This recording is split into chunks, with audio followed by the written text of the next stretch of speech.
प्रतिवर्षी श्रीमद आद्य जगद्गुरू शंकराचार्यांच्या जयंतीनिमित्त आपण या ठिकाणी वारी भरवतो।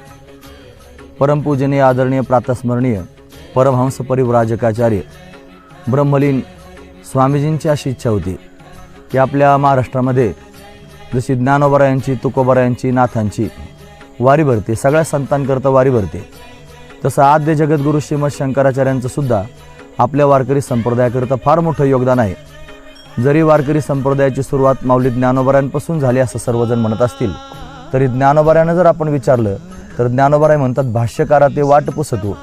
म्हणजे ही जी धर्ममंदिराची इमारत उभी राहिली ती ज्ञानोबराय स्वतः असं वर्णन करून सांगतात की भाष्यकार दुसरे त्यांनी भाष्यकार ज्ञानोबरायांच्या डोळ्यासमोर त्यांनी अद्वैत तत्वज्ञानाचं प्रतिपादन करणारे कोणी नाहीतच, म्हणून आद्य शंकराचार्यांकडे निर्देश करून त्यांनी सांगतात, भाष्यकारा ते वाट पुसतो।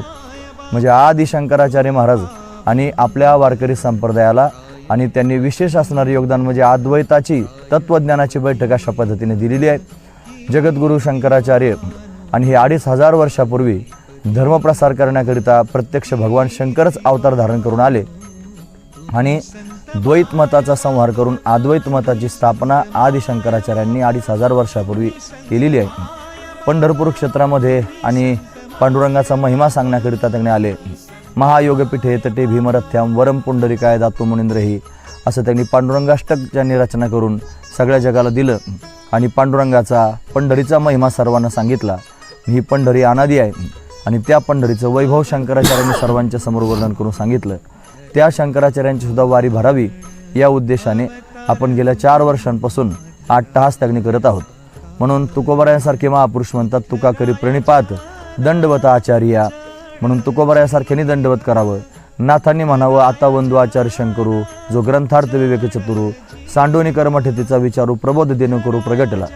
म्हणून त्या शंकराचार्यांचा महिमा दिगंतामध्ये पसरावा, महाराष्ट्र प्रांतामध्ये सर्वांना शंकराचार्यांचा चांगला परिचय व्हावा आणि आदि शंकराचार्यांचा आपल्या या धर्माकरिता, आपल्या संप्रदायाकरिता काय विशेष असणारं सहयोग, काय कार्य आहे ते सर्व लोकांपर्यंत त्यांनी पोहोचावं, याच्याकरिता संत पंढरीची वारी आपण सर्वजण त्यांनी भरवत असतो। आपल्या सर्वांना आवाहन केलं जात आहे की आपण सर्वांनी प्रतिवर्षीप्रमाणे या वारी करता यावं। मागच्या वर्षी जवळजवळ 150 ते 250 दिंड्या आल्या होत्या। एवढे सगळे लोक गावगावचे दिंड्या घेऊन इथपर्यंत येतात आणि फार मोठा सोहळा त्याचा आनंद अशा पद्धतीने घेतात। यावर्षी सुद्धा सर्वांनी भरभरून या सोहळ्याचा आनंद घ्यावा, सर्वांनी सहकार्य करावं, धर्मकार्याकरिता सर्वांनी एकत्र यावं। तुका म्हणे सत्यकर्मा व्हावे साह्य, घातल्या भय नरका जाणे, पण सत्यकर्माला साह्य केलं पाहिजे आणि सत्यकर्माकरिता अट्टहास केला पाहिजे। म्हणजे धर्मकार्य करण्याकरिता सर्वांनी समोर आलं पाहिजे, पण सर्वांना शंकराचार्य कळावेत, सर्वांपर्यंत शंकराचार्य पोहोचावेत, असाच या कार्याच्या माध्यमातून असणारा त्यांनी अट्टहास आहे। म्हणून आता मागच्या वर्षीपेक्षा फार चांगली उन्नती संत पंढरीची पाहायला मिळते। पांडुरंगाचं मंदिर कळसासहित पूर्ण झालेलं आहे। आदि शंकराचार्यांचं मंदिर आता त्याच्या कळसाचं काम चालू आहे। माऊली महावैष्णव भगवान ज्ञानोबरायांच्या मंदिराचा त्यांनी कळस झालेला आहे। सिद्धेश्वराचं मंदिर तयार होऊन त्याचाही कळस त्यांनी झालेला आहे। शांतीब्रह्मसी संत एकनाथ महाराजांचं मंदिर त्यांनी तयार झालेलं आहे आणि म्हणजे तो सभामंडप मोठा तयार झालेला आहे। असं संपूर्ण त्यांनी कार्य आता प्रगतीपथावर आहे। म्हणून सर्वांना आणि इथे त्यांनी विशेष असणारा परमार्थाचा आनंद प्राप्त होण्यासारखं वातावरण तयार झालेलं आहे।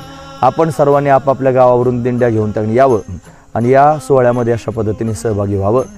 शंकराचार्यांचा हा जो रथ आहे, हा रथ पंचकृषीमध्ये आता आणि परिक्रमेकरिता जाणार आहे प्रतिवर्षीप्रमाणे।